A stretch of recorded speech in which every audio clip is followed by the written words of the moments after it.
एक समय की बात है, एक छोटे से गांव में एक पकौड़े वाला रहता था। वह बहुत मेहनती था और लोगों को स्वादिष्ट पकौड़े बनाकर बेचता था। लेकिन उसकी एक बड़ी समस्या थी। वह बहुत लालची था। वह हमेशा ज्यादा और ज्यादा धन कमाने की चाह में रहता था।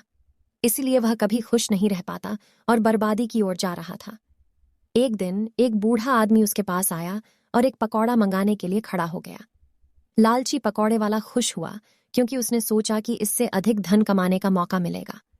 वह तत्परता से पकौड़ा बनाने लगा और उसे बूढ़े को दे दिया। बूढ़ा आदमी ने पकौड़ा खाते हुए कहा, तुम्हारी पकौड़े बहुत स्वादिष्ट हैं। मेरे बेटे को ये भी बहुत पसंद आएंगे। क्या तुम कुछ पकौड़े और बना सकते हो? मैं तुम्हें जितना खाने के लिए दौलती करूंगा। इस पर लालची पकौड़े वाला खुश हो गया और तुरंत एक बड़ी संख्या में पकौड़े बनाने लगा। उसने सोचा कि इस तरह बहुत धन कमाएंगे और अमीर हो जाएंगे। उसने बूढ़े को पकौड़े दिए और बूढ़ा आदमी खुश होकर चला गया। लालची पकौड़े वाला अपनी पकौड़े बेचने के लिए बाजार गया। लोग उसकी पकौड़े को देखकर खुश हो रहे थे और उसे खरीद रहे थे। वह धन कमाने के चक्कर में इतना व्यस्त था कि वह अपनी स्वास्थ्य और अच्छी देखभाल को ध्यान नहीं दे पा रहा था। दिन बीतते बीतते लालची पकौड़े वाले की सेहत खराब होने लगी।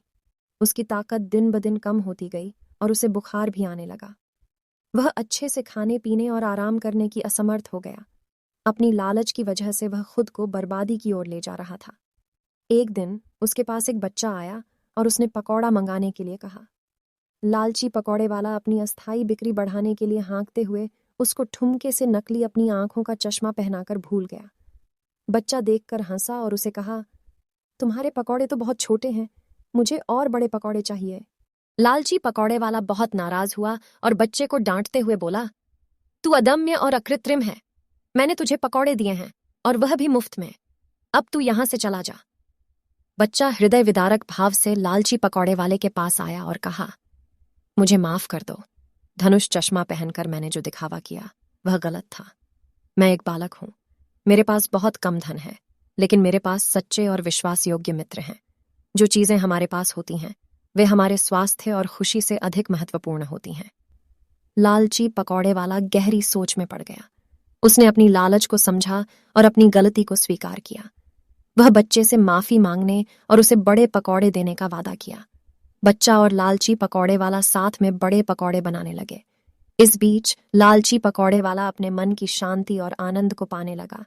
वह बच्चे के साथ खेलने और हंसने लगा और समय की खुशियों का आनंद लेने लगा। उन्होंने बड़े पकौड़े बनाकर बच्चे को दिए और बच्चा खुशी से खाने लगा। लालची पकौड़े वाला ने एक महत्वपूर्ण सबक सीखा। धन और व्यापार के पीछे दौड़ने के बदले वास्तविक सुख और खुशी का मूल्य अनमोल होता है।